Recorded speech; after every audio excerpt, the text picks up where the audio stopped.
Chapitre 1er, 1915-1929. Un enfant unique n'a jamais 12 ans. Enid Barniold. The Chalk Garden. À Stockholm, cela a été une belle journée sans nuages. C'est l'été, et les longs rayons du soleil vespéral, resplendissants, font miroiter le Nybroviken, un bras de la mer Baltique. Les façades des immeubles résidentiels construits au XIXe siècle face au port scintillent sous la lumière oblique.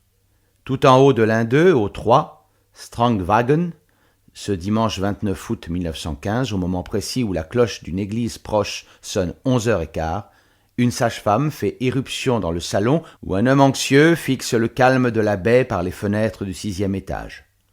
La mère et l'enfant se portent parfaitement bien. Il n'y a aucune raison de s'inquiéter. Puis elle retourne à son devoir. Une demi-heure plus tard, le mari est autorisé à se rendre auprès de sa femme et de sa petite-fille. Justus Samuel Bergman et Frida Adler Bergman, 44 et 30 ans, décident immédiatement que l'enfant s'appellera Ingrid, en hommage à la princesse royale de Suède, alors âgée de 2 ans. En bas, le long du quai, les vapeurs débarquent des familles qui rentrent d'une croisière d'un jour. Les Suédois se mêlent facilement à leurs voisins danois, norvégiens et finnois. Et seule la Grande Guerre qui fait rage en Europe empêche l'afflux normal de touristes allemands. Dans les parcs avoisinant l'opéra et le théâtre royal de Stockholm, des jeunes femmes se font offrir par leurs cavaliers un verre de vin d'été ou une tasse de chocolat chaud. Des voisins s'arrêtent pour échanger des nouvelles, des orchestres élégants dans les cafés et de modestes musiciens de rue jouent des valses et des célèbres chansons populaires de la campagne. Tout Strandvägen, ce boulevard bordé d'arbres, de belles boutiques et de majestueux immeubles bourgeois résonne des échanges polis et guindés du froissement des robes de soie et du claquement des bottes de cuir. Dans la journée, les promeneurs déambulent dans les galeries d'art et les boutiques distinguées. Le soir, ils fréquentent les salons de thé et les rôtisseries à la mode. C'est le point culminant des vacances d'été. Stockholm, cette ville de 400 000 habitants, capitale d'un pays qui en compte 5,5 millions, prend son temps. Sa bonne humeur en fait une exception en Europe. La Suède affiche en effet une stricte neutralité politique, mais pas son impartialité commerciale. L'Allemagne lui vend en effet son charbon contre de l'acier, de la pâte à papier et des roulements à billes. Cela choque les Alliés, dont les blocus provoqueront de graves pénuries aux dépens des pauvres du royaume. Cette injustice contribuera plus tard à inciter le peuple suédois à se doter d'un gouvernement socialiste. En dépit des manœuvres des hommes politiques qui expriment des inclinations diverses pour les nations belligérantes, la vie quotidienne est dominée par le ton docile et sans prétention défini par le roi Gustave V. Figure de proue sans pouvoir réel, mais aimé de tous et père de l'adorable petite princesse Ingrid. Les membres de sa famille et lui-même vont régulièrement à l'opéra et au théâtre, qui offrent des représentations saisonnières continues, ci et là depuis 1788. Traditionnellement, l'État suédois peut se targuer de soutenir la culture, pièces de théâtre, concerts et expositions se déplaçant dans les villages aussi bien qu'à Stockholm et Göteborg.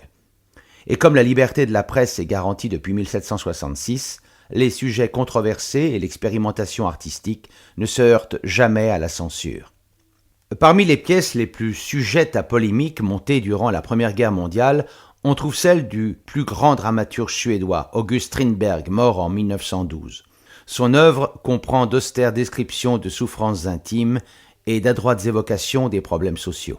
Le public citadin, de plus en plus nombreux, est séduit à la fois par son extrême naturalisme et son symbolisme provoquant. À la même époque, la prolifique romancière Selma Lagerlöf, qui fut en 1909 la première femme à recevoir le prix Nobel, attire un public encore plus large avec les dilemmes moraux qui forment la trame de ses romances lyriques. Mais l'art du divertissement le plus populaire est bel et bien le prospère cinéma suédois. Très récemment encore, le Danemark était en tête des pays européens pour le volume de sa production cinématographique, une invention vieille de 20 ans à peine, et l'importation de musiciens pour accompagner les bandes muettes dans des salles de projection de fortune. La technique a rapidement progressé dans les laboratoires de Copenhague au service de l'imagination créative de metteurs en scène comme Viggo Larsen et Benjamin Christensen, et du talent de comédiens comme la belle Asta Nielsen, qui était autant une inspiratrice de la mode qu'une héroïne tragique. Ses talents ont produit une série de mélodrames à succès et posé les fondations du star system européen. Puis, en 1912, l'homme d'affaires suédois Charles Magnusson recrute 3 associés. L'entreprise qu'il fonde à Stockholm produira un nombre étonnant de films d'auteurs de haute qualité qui seront autant de passionnants divertissements. En 4 ans, la Suède prend la tête de la production de films en quantité et en qualité. Libérés de la concurrence des studios en crise des pays en guerre, les films suédois s'exportent en masse et rapportent autant de bénéfices financiers que de succès critiques. Le responsable n'est autre que Magnusson, dont le génie est aussi de reconnaître le talent d'autrui. Les 3 hommes qu'il a réunis autour de lui sont le metteur en scène de théâtre russo-finnois Moritz Stiller, l'acteur-directeur suédois Victor Sjöström et l'opérateur Julius Jansson. Ils prennent le contrôle de la Svenska Bio, une firme quelconque qui ne va pas tarder à gagner une réputation internationale. Entre 1912 et 1916, Sjöström et Stiller tournent chacun 30 longs métrages, remarquables par leur manière d'exprimer les émotions humaines, quoique baignant dans cette terreur respectueuse de la nature typique de la Suède. Et comme le jeu dramatique n'est pas tourné en ridicule par des acteurs venus du théâtre, ce qui sera le cas en Angleterre par exemple pendant plusieurs générations, de bons comédiens comme Gösta Ekman, Karin Molander et Lars Hansson apparaissent dans autant de films que de pièces. Magnusson décide d'élargir la société de production en la dotant d'une chaîne de salles de cinéma. Le 30 décembre 1915, il ouvre le Rådakvarn, la Grange Rouge, un établissement qui, plus de 80 ans plus tard, est toujours florissant. En un an, des salles similaires apparaissent dans tous les quartiers de Stockholm, et pour la première fois peut-être, on doit ressortir des films des années précédentes pour satisfaire les foules de spectateurs. Le scénario et la mise en scène de Sjöström pour Ingeborg Holm, 1913 par exemple, ont été couverts d'éloges dans toute l'Europe. Il s'agit de l'histoire réaliste et émouvante d'une veuve indigente à qui on enlève ses enfants et qui se retrouve finalement à l'asile de fous. La grande Hilda Bogström tient le rôle titre avec une retenue remarquable et suscite auprès du public des réactions bien plus intenses que les grossiers cabotinages qui prévalent par exemple dans les primitifs américains de l'époque. Les fortes préoccupations morales de Sjöström, qui tendent plus vers la rédemption et le pardon que vers la diatribe politique et sociale, sont encore plus évidentes dans son adaptation de Terjevigen en 1917, dont il tient le rôle principal, celui d'un homme traumatisé par la guerre, ou encore dans La charrette fantôme en 1921, où une mort encapuchonnée et armée d'une faux montre à un goujat agonisant les conséquences de ses actes, ce qui lui permet d'en demander pardon. Par son contenu et son style, l'œuvre de Maurice Stiller est très différente, mais elle obtient autant de succès durant cet âge d'or du cinéma suédois que celle de Sjöström. Stiller écrit et met en scène une série d'élégantes satires sociales où il interprète souvent un rôle important à l'instar de Sjöström, comme Lorsque la belle-mère gouverne, Amour et journalisme et Leur premier-né, tous réalisés entre 1914 et 1918. Mais il réalise aussi des films à grand spectacle, d'après les romans de Selma Lagerlöf. Julius Jansson, le directeur de la photographie de Stiller et de Sjöström, est autant capable d'éclairer les traits d'un visage délicat que de restituer la violence d'une tempête en mer ou d'une avalanche. Il n'est pas exagéré d'affirmer que Sjöström et Stiller jouent un rôle de premier plan au sein de la poignée de cinéastes des débuts qui nourrissent leur scénario d'une touchante et identifiable humanité. Parallèlement, il réfute le cliché qui voit dans le cinéma suédois une succession de récits uniformément sombres et lugubres, baignant dans la culpabilité luthérienne nordique. Le cinéma constitue donc, dans la trépidante Stockholm de 1915, un moyen d'expression culturelle extrêmement populaire et rarement dénué d'intérêt esthétique. Il n'est pas surprenant que son succès s'accompagne d'une diffusion massive d'appareils photo et de caméras à usage privé. Cette industrie est d'ailleurs stimulée par la sortie des propres home movies de Jansson, suite de séquences où l'on voit sa femme et ses enfants se détendre au bord de la mer ou dans le jardin familial. Bien avant l'invention des Brownie et autres Polaroid, les gens qui peuvent se le permettre économisent pour s'offrir leur propre caméra. À cet égard, le père d'Ingrid Bergman est un privilégié. Né en mai 1871 dans le district méridional du Kronoberg, Justus Bergman est le fils de Johann Peter Bergman, organiste, professeur et musicologue réputé qui inculqua à ses 14 enfants sa passion pour la musique. Justus, le 13e, veut être artiste. Il quitte le domicile familial à 15 ans, trouve un emploi de vendeur dans un magasin et se lève tôt chaque matin pour s'installer devant son chevalet. Il fait la connaissance du peintre Anders Zorn, qui accepte de lui donner des leçons gratuitement à condition que le garçon subvienne à ses propres besoins. Mais Justus, fin 1889, est sans le sou. Il émigre à Chicago où vivent la sœur de sa mère et plusieurs de ses frères et sœurs. Il trouve bientôt un emploi de décorateur dans un groupe hôtelier. À l'époque, c'est un grand et beau jeune homme, avec un air doux et des yeux bleu clair, quelque peu débraillé mais séduisant. Il meurt d'envie d'être artiste peintre ou chanteur d'opéra et espère encore y parvenir. Au bout de 10 ans, Justus revient à Stockholm et lance une affaire de commerce de tableaux.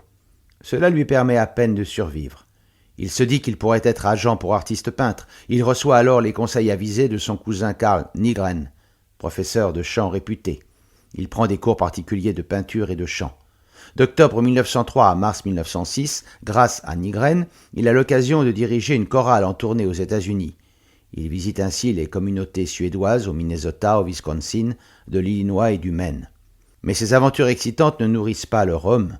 Il lui faudra compter de temps en temps sur l'hospitalité de son frère et de sa belle-sœur, Otto et Hulda, qui élèvent déjà plusieurs enfants dans leur appartement surpeuplé de Stockholm, ou de sa sœur célibataire, la pieuse et fragile Ellen Bergman, qui souffre d'une maladie de cœur congénitale.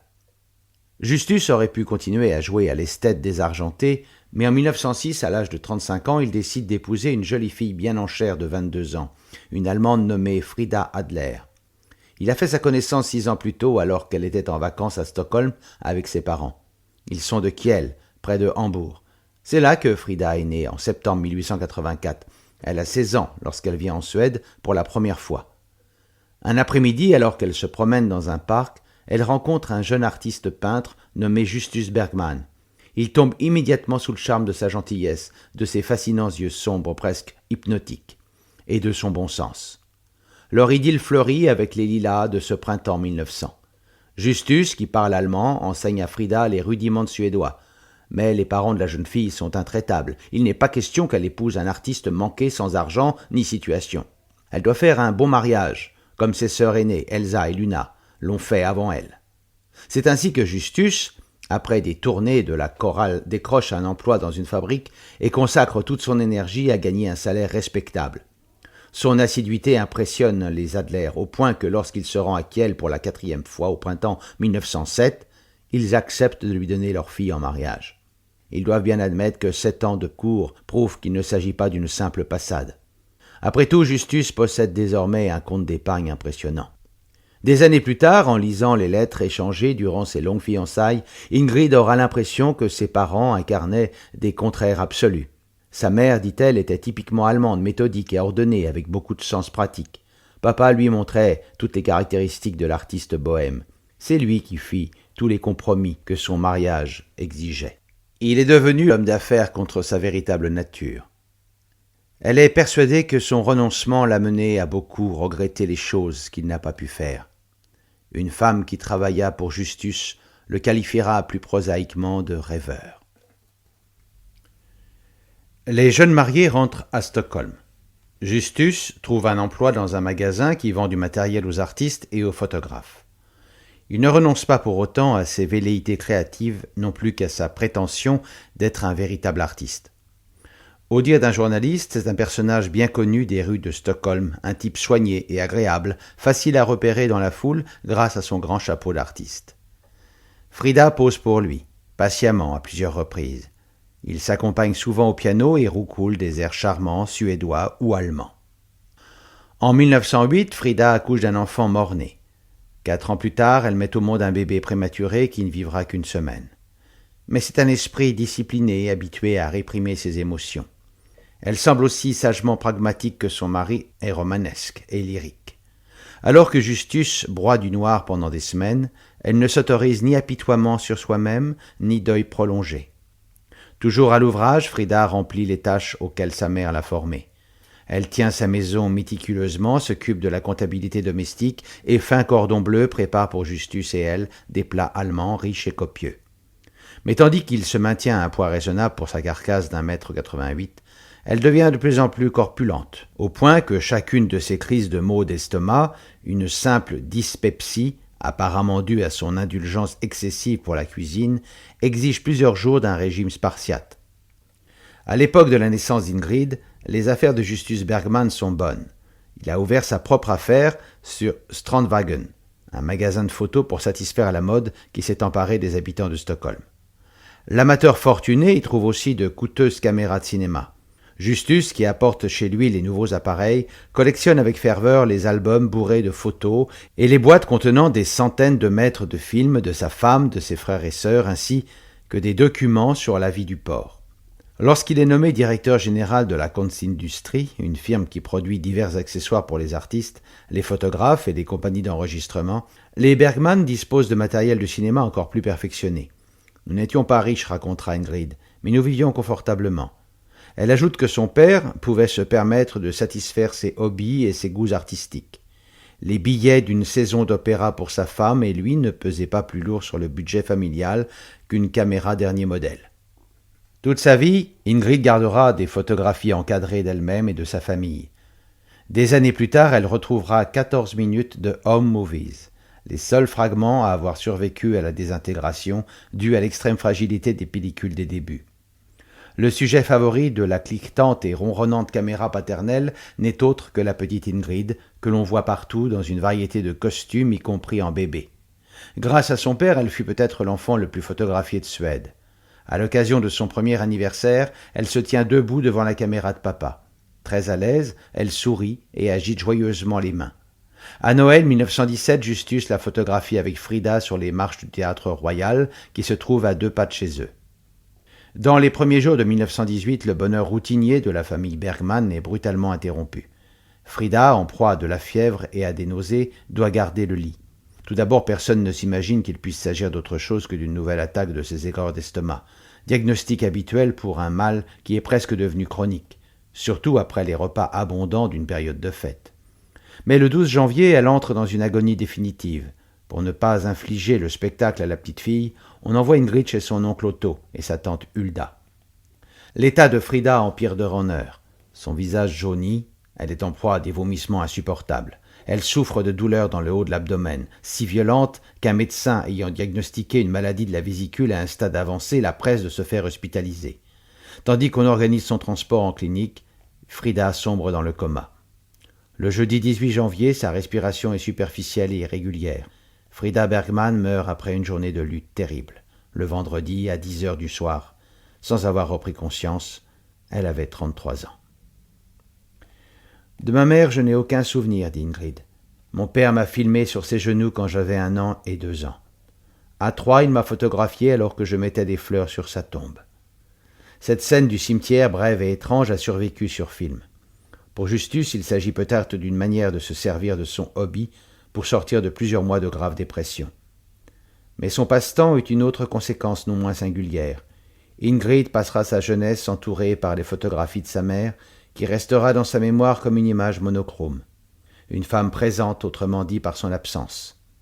Lorsqu'elle aura l'âge d'entrer à l'école, Ingrid réalisera combien elle est différente des autres enfants. Il manque quelqu'un qui, dans le cours normal des choses, devrait être là. Plus les membres de sa famille essaient de lui donner cet élément manquant, l'amour maternel, plus l'absence en est évidente. En cet été de 1918, papa continue son cinématographe. Pour son 3e anniversaire, on place un minuscule violon entre les mains d'Ingrid, spontanément à limite un virtuose. Mais son regard est fixé droit sur la caméra, pas sur l'instrument. Lors de la fête organisée pour ses 4 ans, Ingrid, fillette pleine d'entrain, aux cheveux couleur de miel et aux vifs yeux bleus, saisit les lunettes et le chapeau cloche de grand-maman Adler et se livre à une cocasse imitation d'une douairière allemande.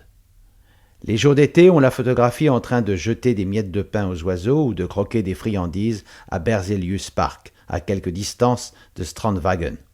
Par un bel après-midi d'hiver, Justus la filme à l'extérieur, adorable, engoncée dans un gros manteau, souriant sous sa jolie casquette de laine. C'est ainsi qu'une étoile naît et commence à briller. Quand j'ai grandi, raconte-t-elle, il m'encourageait à me déguiser et à improviser de petites parodies. À la fois acteur et metteur en scène, son père la rejoint parfois devant la caméra.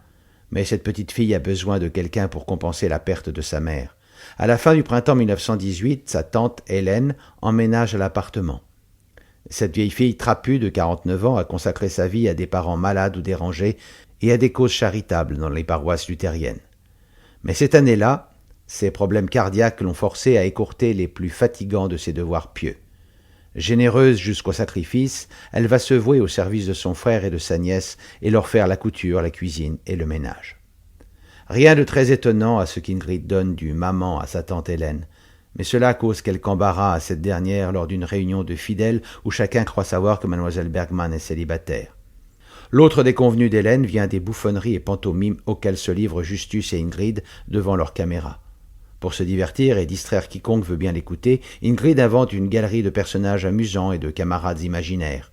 Une sainte, une sorcière, un méchant, un parent, un enfant, un âne ou une tortue. Hélène Bergman trouve à ses farces un parfum d'art dramatique, et l'art dramatique est l'œuvre des âmes impies. Une bonne vie à ses yeux est une vie sérieuse, pas une vie d'imitation et de mensonge. Ingrid passe l'essentiel de l'été 1918 et une partie de chaque été des 18 années suivantes avec ses grands-parents Adler en Allemagne. Justus la conduit à Hambourg ou à Kiel, séjourne un jour ou deux, puis il embrasse sa fille, salue ses beaux-parents et se rend à Paris, Londres ou Copenhague. Sans doute ne vise-t-il qu'au bonheur d'Ingrid, qu'il veut voir entourée d'une famille élargie. Mais chaque été, lorsqu'elle arrive chez ses grands-parents, la fillette se sent abandonnée et malheureuse. Autant son père est un homme simple, épicurien, autant la maison Adler est un temple teuton dédié à l'ordre et à la propriété. Ingrid souffre de la discipline qu'on y fait régner, des contraintes auxquelles on soumet les jeux d'enfants et de la bizarrerie d'un régime si différent de la vie sur Strandwagen. Elle est plus proche de ses tantes maternelles, Elsa et Luna. Toutes deux ont fait un bon mariage. Mais la vie de Luna a été brisée par la perte de son mari tué à la guerre. Elsa, qu'Ingrid a pris l'habitude d'appeler tante Mutti, tante Mamie, est la non-conformiste du clan Adler. Son mari est un homme d'affaires français qui, dès qu'il a entendu parler des terres riches et de la main-d'œuvre bon marché des Caraïbes, a reniflé l'odeur des sacs de café et des tonnes d'argent à gagner. À l'époque où Ingrid passe ses vacances en Allemagne, ce personnage brille par son absence. Il gère ses plantations en Haïti et à la Jamaïque et se compromet avec les femmes exotiques. Elsa, pendant ce temps, vit dans le luxe à l'abri des murs de sa propriété près de Hambourg, servie par une armée de domestiques qu'elle mène tambour battant. Personne ne s'étonne d'apprendre la fin définitive de son mariage après que l'aîné de ses deux garçons, parti un été travailler avec son père en Haïti, est mort de la typhoïde. C'est ainsi que Mutti Adler devient, après tante Hélène, la seconde mère de substitution d'Ingrid. Elle le restera durant une vingtaine d'années. Elle lui apprend à bien parler allemand, l'encourage à lire, à apprendre et à réciter de courts poèmes dramatiques allemands et à chanter des lieders allemands. Ce qui ne manque pas de ravir son père lorsqu'il la récupère à la fin de l'été. Le retour à Stockholm implique bien entendu le passage à des activités plus calmes et moins colorées, avec Hélène, tandis que Justus se consacre de plus en plus à son travail et à sa vie mondaine. Pendant les premières années de sa vie, Ingrid Bergman reçoit donc simultanément une double éducation. D'une part, elle est gâtée par sa tante allemande qui l'encourage à jouer la comédie. D'autre part, ses faveurs sont décriées par la tante suédoise dès qu'elle se retrouve à Strandwagen. Un peu avant les 7 ans d'Ingrid, la vie de Justus va se trouver chamboulée. Pour soulager Hélène une partie des tâches domestiques, Justus a engagé une jeune fille dynamique, Greta Danielsson, qui doit venir travailler plusieurs jours par semaine. Au bout d'un mois, elle vient chaque jour. Bientôt, elle est là chaque nuit, partageant le lit et la table de Justus. C'est l'été 1922. Justus a 51 ans, Greta en a 18. Ingrid a désormais devant elle une troisième figure maternelle beaucoup plus jeune que les autres. Elle jouit d'un foyer confortable, possède de beaux habits et mange à sa faim. Mais son père mis à part, elle ne connaît qu'un embrouillamini de relations incertaines et antinomiques. Hélène est attentive et affectueuse, mais elle est aussi austère et dénuée d'humour qu'une nonne cloîtrée. Mutti récite des vers et sonne pour réclamer une autre tasse de cacao et une tranche de biscuit. Greta est là pour souper, tient la main de Justus et glousse sans raison apparente. Tante Hélène, que cette union emplit de honte, ne tarde pas à regagner son minuscule appartement, 3 pâtés de maison plus loin. Mais elle revient le dimanche matin pour arracher Ingrid à l'oisiveté de son lit douillet. Elle l'embarque pour assister au service du temple Hedwig Eleonora de l'Église nationale luthérienne. Un portrait sombre et terrifiant du Christ en croix surplombe l'autel. Un autre, où on le voit livré à la mort par Ponce Pilate, est accroché sous la galerie de l'orgue. Chaque dimanche, le révérend Eric Bergman monte en chair. Sa famille n'a aucun lien avec celle d'Ingrid. En juillet 1918, sa femme Karine a donné le jour à un garçon, Igmar. Celui-ci découvrira très tôt les merveilles du cinéma et grandira sous l'influence de la vie paroissiale. À la grande satisfaction de la tante, Hélène, les sermons du révérend Bergman soulignent, si l'on en croit son fils, les principes concrets qui définissent les liens entre parents et enfants et les liens avec Dieu, c'est-à-dire l'honneur, la pudeur et l'obéissance, et le respect d'un code moral strict qui attire l'attention sur le péché, la culpabilité, la contrition et le repentir. Durant une partie de son enfance, surtout après qu'elle a été confirmée par le pasteur Bergman et le plus souvent en compagnie de sa tante Hélène, ce discours ésotérique aura pour effet prévisible d'inculquer à Ingrid un sentiment de terreur religieuse. Mais son père ne s'intéresse pas à ces choses-là et ne fait rien chez lui pour les renforcer. Avec Justus et Greta, bien au contraire, tout semble s'orienter vers le plaisir. Les loisirs sont organisés selon l'humeur du moment, rien n'est jamais strict. Autrement dit, on n'insiste pas beaucoup sur les références aux austères valeurs luthériennes. C'est ainsi par exemple que Greta emmène Ingrid au cinéma. Le meilleur moyen aux yeux de femmes comme la tante Hélène de préparer la fillette à entrer au bordel. En 1922, par exemple, elle voit 2 fois le nouveau film de Victor Sjöström, L'épreuve du feu. Il raconte l'histoire d'une femme accusée au Moyen-Âge d'avoir assassiné son mari. Avant de mourir sur le bûcher, elle entend des voix célestes. En proie à l'extase, elle aperçoit son défunt époux qui vient la chercher pour l'emmener au paradis. Dans la salle de cinéma, l'orchestre noie Greta et Ingrid sous des vagues de musique sirupeuses. Elles s'écarquillent les yeux devant des images teintées, devant la superposition de plans qui permet de montrer en même temps le regard extatique de l'héroïne et les flammes qui la dévorent.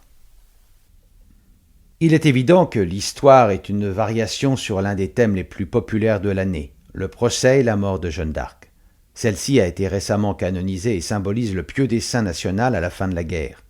Les images de la sainte, sans parler des pièces de théâtre, des films, des sermons, des livres et des brochures qui lui sont consacrés, prolifèrent à travers l'Europe tout au long des années 20.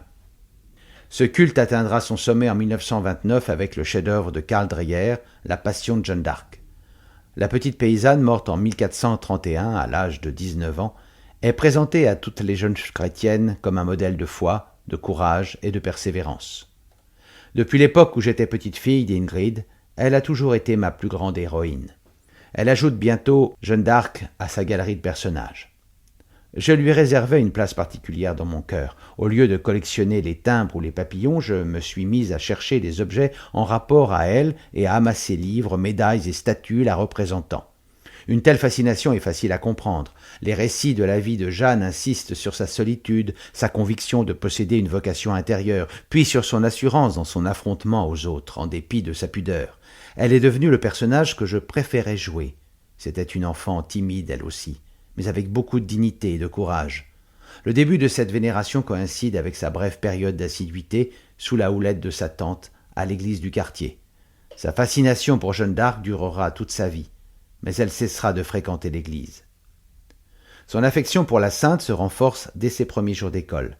Le 1er septembre 1922, 3 jours après son 7e anniversaire, elle entre en première année au lycée de jeunes filles du 13 Kommendorfgasten, à 15 minutes de marche de chez elle. Ingrid et 19 autres petites filles font la connaissance d'Ebba Högberg, leur professeur principal, qui leur explique la tradition de l'école et leur donne leur emploi du temps. Le lycée dispense des cours de la première année aux classes préparatoires à l'université. En 1922-1923, il accueille 385 élèves, dont 238 en école primaire.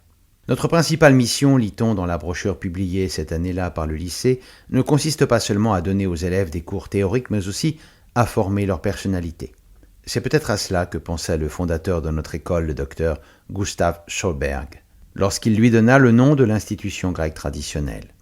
Le lycée antique, en effet, se donnait pour objectif de doter les jeunes gens d'un corps et d'un esprit sains, mais également de leur transmettre l'enseignement des grands philosophes et moralistes et leur juste conception de la vie. À cette fin, on impose aux élèves de première année un programme chargé. Récitation quotidienne d'histoire religieuse, suédois, allemand, où Ingrid excelle. histoire du pays depuis 1389 et géographie scandinave, où elle est beaucoup moins bonne. Arithmétique, écriture, dessin, chant, couture et éducation physique. Le lycée est un immeuble de 5 étages de style néoclassique avec des dizaines de petites cellules en guise de salle de classe où l'on s'efforce d'appliquer les fermes résolutions de ses fondateurs et de ses responsables. Les filles sont assises sur des bancs durs et inconfortables et n'ont pour travailler que la lumière que dispensent avec parcimonie des ampoules jaunes pâles. Ingrid passera 10 années scolaires, de l'automne 1922 au printemps 1933, dans cette atmosphère aussi éloignée de la belle propriété de la tante mutie en Allemagne que du confort rassurant du foyer paternel. Les années passant, son programme s'élargit pour inclure la biologie, la chimie, le français et la cuisine. C'est dans cette matière qu'elle est la moins brillante. Elle devient une virtuose de l'aiguille à tricoter, mais aussi simple soit le menu qu'on lui assigne, l'art de la cuisine la dépasse complètement. Elle s'en sort en français et en allemand tandis que les sciences l'ennuient. Elle échoue parfois. Ses bulletins d'école élémentaire montrent qu'Ingrid Bergman passe régulièrement dans la classe supérieure. Afin d'éviter toute compétition malsaine, le lycée ne décerne pas de notes aux élèves, pas plus qu'il ne distribue des prix. Les années d'école se succèdent, mais Ingrid n'est pas une enfant heureuse. Je me souviens parfaitement qu'après les cours, je restais devant l'école à regarder les mamans qui venaient chercher leurs filles. Il me semblait que toutes ces mères étaient très belles, toutes parfumées et vêtues avec élégance, avec leurs chapeaux de fantaisie. Je me contentais de rester là, je les regardais s'en aller ensemble, puis je rentrais chez moi, toute seule.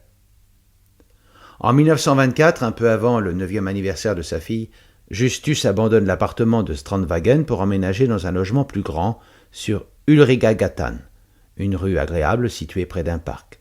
Désormais, Ingrid doit prendre le tramway pour se rendre au lycée. Un après-midi, son père reçoit ce qu'il considère comme une excellente nouvelle. On lui confie la direction d'une chorale mixte d'amateurs, The Swedes, les bien nommés, le temps d'une tournée dans 3 villes des États-Unis. Pour Ingrid, c'est une véritable catastrophe. Elle craint que son père ne revienne pas, que la traversée de l'océan tourne au désastre, ou bien qu'il l'abandonne. Quant à Greta, il lui est impossible d'accompagner Justus, car un monsieur veuf peut difficilement représenter la Suède à l'étranger, s'il est suivi de sa jeune maîtresse. À son départ, début 1925, Ingrid se sent plus solitaire que jamais. 2 semaines plus tard, Greta trouve un emploi à l'autre bout de la ville. En partant, elle déclare à Ingrid qu'elle deviendra peut-être un jour actrice de cinéma. En l'absence de son père, Ingrid s'installe chez son oncle Otto et sa tante Hulda et leurs 5 enfants, Bill, Bengt, Bo, Britt et Margit. Rivalisant avec ses cousins âgés de 8 à 21 ans. Pour gagner l'attention des adultes, Ingrid enrichit encore son répertoire de personnages et adapte des fragments de poésie suédoise appris à l'école. Un jour, par exemple, elle s'enveloppe d'un châle de vieille dame et d'un tablier sale. Armée d'un balai de paille, elle entre dans la pièce où la famille est réunie. Elle déclame un poème de Gustav Fröding et se transforme en une mystérieuse servante perdue dans une rêverie sur un beau soldat qui pourrait avoir joué un rôle dans son passé. Les garçons la taquinent sans pitié. « Comment veux-tu être actrice alors que tu es si maladroite ?» Et de lui faire remarquer qu'elle est plutôt grande pour son âge et qu'elle montre une certaine gaucherie. « En tant qu'actrice, je ne suis pas moi, » réplique-t-elle avec un manque de logique défiant toute objection. Plus tard, elle dira de ses premières exhibitions « Je n'ai pas choisi l'art dramatique, c'est lui qui m'a choisi. » Tandis qu'elle continue ses représentations pendant l'absence de son père, l'étonnement de l'oncle Otto le cède bientôt à une franche désapprobation. Mon oncle ne se moquait pas de moi. Il se mettait en colère. Pieux jusqu'au fanatisme, il croyait que le théâtre était l'œuvre du malin. Mais peut-être Otto considère-t-il que le travail en général est diabolique. Il n'a jamais vraiment eu de travail rémunéré régulier, racontera le premier mari d'Ingrid. Il semble qu'il ait vécu en grande partie sur les revenus du magasin de photos de Justus. À la surprise générale, la tante Hélène prend la défense de sa nièce, au moins à 2 reprises. Ingrid n'est pas mauvaise, proteste-t-elle. Elle a simplement un don pour les récitations innocentes. Après tout, peut-être ce talent pourra-t-il servir la vraie religion. Elle pourrait, en grandissant, devenir missionnaire. Le monde en a bien besoin de missionnaires, surtout en cet âge du jazz, qui voit la musique américaine et les films choquants se répandre en Europe. Ingrid écoute poliment. Elle a appris depuis longtemps à ne pas répondre aux imprécations de sa tante Hélène. À l'école, les réactions ne sont pas aussi dévotes et beaucoup moins dures.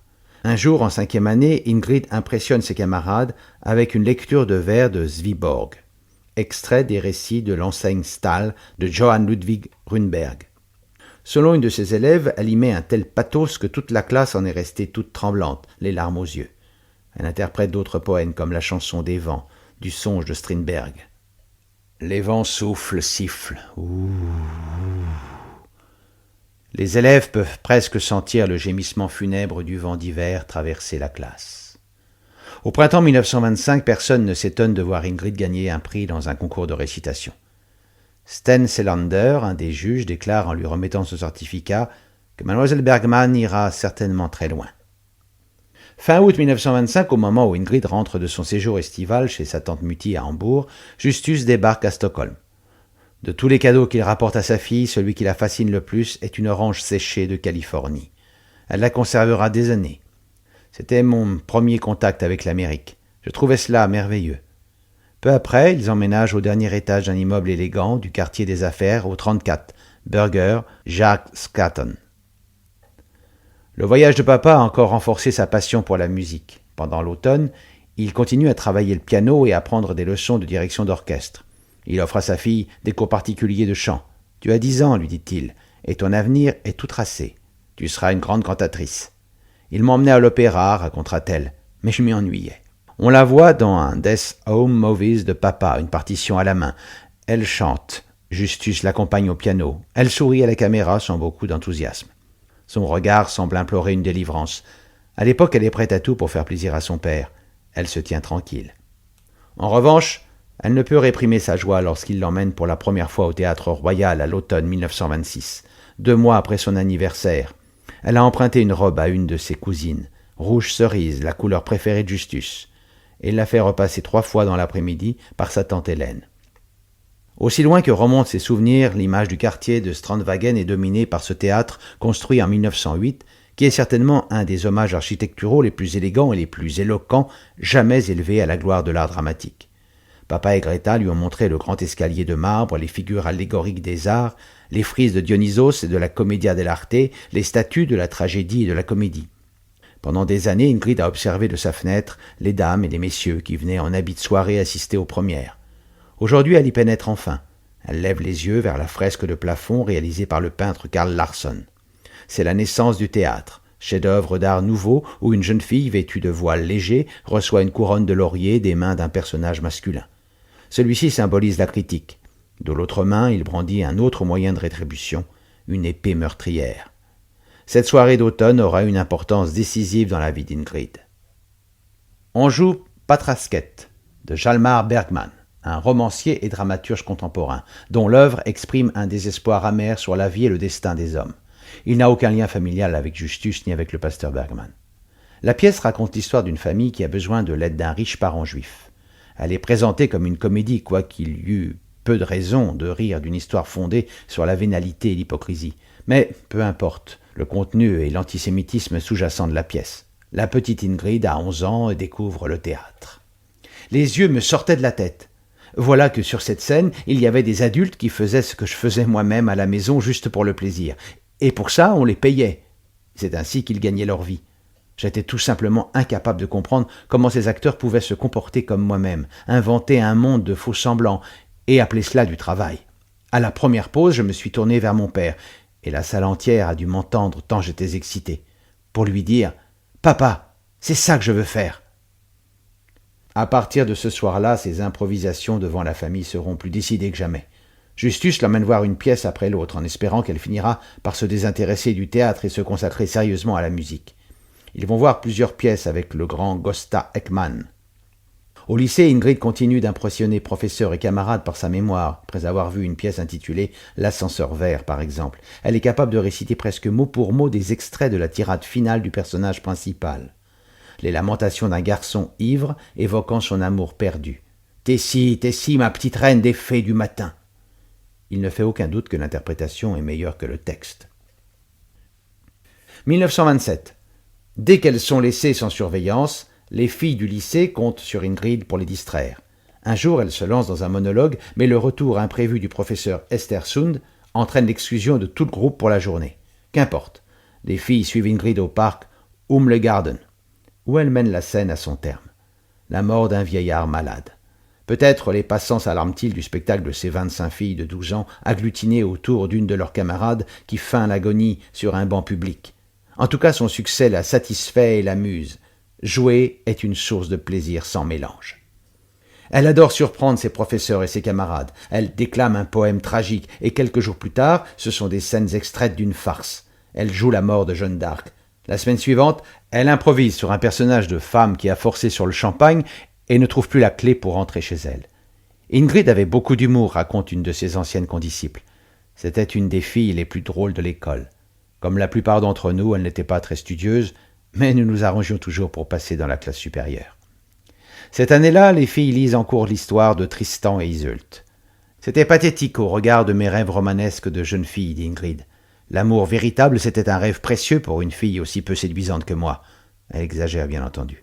Mais elle est beaucoup plus grande que ses camarades, ce qui est source à cet âge d'un sentiment désagréable. En 1928, à 13 ans, Ingrid a atteint sa taille adulte, 1,75 m, alors que les autres filles pensent à leur première paire de talons hauts. Elle se sent condamnée à porter des semelles plates ordinaires. « Je détestais l'école, dit-elle, parce que j'étais plus grande que les autres, et puis j'étais gauche et timide. Je n'étais pas muette, mais je ne parlais que lorsque je ne pouvais faire autrement. Si je connaissais la réponse à une question, par exemple, et qu'on m'interrogeait, le simple fait de me lever de ma chaise devant toute la classe me faisait rougir. L'école, c'était l'enfer. Et puis j'étais seule. Et à propos des récitations de poèmes et de théâtre, je jouais tous les rôles. Je n'ai jamais voulu jouer avec les autres et je me demandais toujours « que puis-je faire toute seule ?» Alors je lisais des poèmes drôles ou des poèmes tristes et je les adaptais. La biographie de très nombreux acteurs révèle l'existence de la même conjonction, une personnalité fondamentalement solitaire qui s'épanouit sur scène ou à l'écran, là où peut s'affirmer un ego hésitant. Pour certains d'entre eux, le fait de jouer des rôles, c'est-à-dire d'assumer d'autres identités, est un moyen d'explorer des possibilités qui sans cela ne seraient jamais réalisées, ou risqueraient fort de ne jamais l'être. Jouir de l'approbation du public sera de la première importance pour Ingrid. Pourquoi n'en serait-il pas ainsi, dès lors qu'un talent aussi considérable est à tout moment en train de se perfectionner? Mais si les applaudissements se font attendre, ou si le critique agite son épée plutôt que la couronne de laurier, elle passe simplement à un autre rôle. Une seule fois dans sa vie, Ingrid réagira publiquement à un jugement négatif sur une de ses prestations. À son grand désespoir, cela se passera à Stockholm, des années plus tard. Le soir de Noël 1928, Justus emmène sa fille dîner au Bernsalanger. Ce restaurant de grande classe fondé en 1863 est une véritable institution. Musiciens en habit de soirée, petit salon privé et la fameuse Roda Rumette, cette chambre rouge richement aménagée avec ses sièges rembourrés et ses tables polies, son plafond gothique bas et ses fenêtres ornées de vitraux. C'est dans cette salle que se réunissaient artistes et intellectuels dans les années 1880-1900. Ils parlaient politique et esthétique, ils sirotaient du café, buvaient du vin et de la bière, fumaient, discutaient et griffonnaient des notes. L'atmosphère inspira un de ses clients réguliers, August Strindberg, qui publia une satire portant le nom de Chambre rouge. Ingrid et son père y prennent une coupe de champagne et elle lit les sentences édifiantes gravées dans le bois. On ne fait jamais assez de bien. Les plus grandes victoires sont celles qu'on remporte sur soi-même. L'honneur est le plus bel arbre de la forêt. Puis ils descendent à la salle de restaurant où l'orchestre joue des airs de danse et ils commandent un dîner de fête avec du rôti d'élan. Quelques jours plus tard, alors qu'une vague de froid marque le début de 1929, Justus est cloué au lit par un mal mystérieux. Une semaine passe et son état ne s'améliore pas. Pâle, en proie à une violente transpiration, il consulte un médecin qui lui prescrit une série d'examens. Avant même de recevoir les résultats, le pauvre homme peut à peine garder ses aliments. Il perd du poids. Sa sœur Hélène, touchée par la grippe, est incapable de l'aider. Ingrid reprend contact avec Greta Danielsson, qui accepte de revenir pour lui offrir son aide. Au bout de quelques jours, durant lesquels tous trois ont soigneusement évité de parler du diagnostic, Justus peut s'asseoir avec sa fille et son ancienne maîtresse. Il a un cancer de l'estomac et les perspectives ne sont pas encourageantes. Greta fond en larmes, Ingrid reste muette de douleur. « Je ne veux pas qu'à son âge, Ingrid voie son père mourir à petit feu, dit Justus à son ami, le fleuriste Gunnar Spandberg. Et Dieu sait combien de temps ça prendra. Il prend des dispositions pour aller consulter un spécialiste en Bavière accompagné par Greta. Peut-être qu'il pourra me guérir, sinon je reviendrai dans une boîte. » Ce ne sera ni l'un ni l'autre. Au lieu de quoi, et aux grandes dames de sa famille, Justus reste jusqu'à la fin un non-conformiste. Greta et lui passent le printemps dans un faubourg calme de Munich. Elle lui prépare des infusions et des potages légers. Lorsque ses forces le lui permettent, il installe son chevalet et s'assied dans le jardin pour peindre quelques fleurs sauvages. Puis, il est revenu à la maison, raconte Ingrid. Il était maigre à faire peur. C'est la première fois qu'elle ne passe pas l'été chez Mutti, qui a repris son nom de jeune fille et s'est donné un nouveau compagnon à demeure, en la personne d'un beau et prospère négociant allemand. Mutti fait le voyage d'Allemagne et s'aliène le clan Bergmann en refusant de se joindre au cœur de ceux qui exigent que Greta quitte la maison de Justus. « Greta a bien le droit d'être là, dit-elle à Otto et Hélène. Je vous en prie, laissez-la venir. Dont acte, on ne résiste pas à Frau Adler. » Juin et juillet cette année-là sont exceptionnellement chauds. Les jours rallongent et le tourment de Justus Bergmann se change en une épouvantable nuit de souffrance.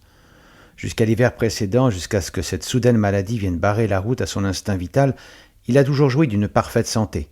Désormais, il est si faible qu'il peut à peine chuchoter. Et il ne peut rien avaler que quelques gouttes d'eau.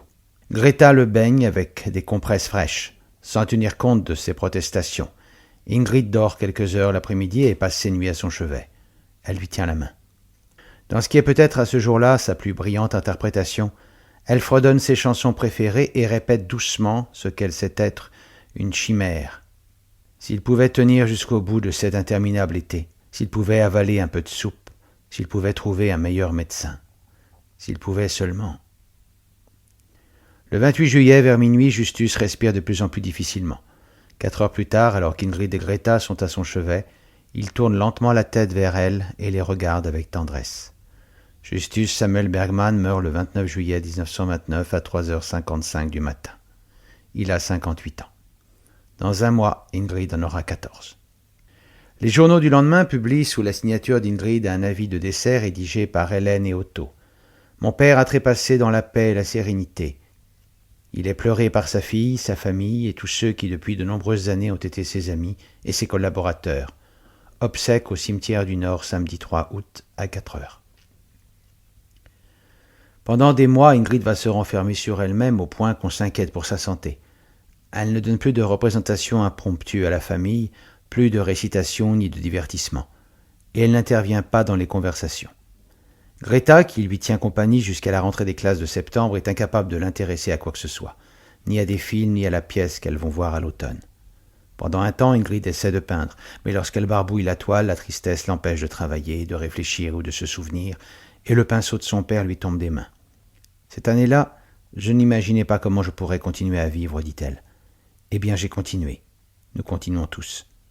Mais jusqu'à la fin de sa vie, elle sera souvent sujette à de soudains accès de tristesse. Je me souviens que quand j'étais petite, racontera sa fille aînée, Pia, elle souffrait de la perte de sa mère et de son père. L'héritage de Justus s'élève à presque 1 demi-million de couronnes. 1/4 de ce montant garanti en actions de la firme dont il a été directeur général est placé en fidéicommis pour Ingrid et des petites sommes sont allouées à des amis et aux membres de sa famille. À la mi-septembre, ceux-ci ferment l'appartement de papa.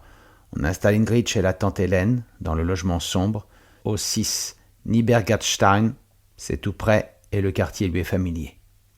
Il va en être de même durant l'année qui vient du destin tragique qui a fait d'Ingrid Bergmann une orpheline de 14 ans, incapable de croire à la perpétuation de toute affection humaine.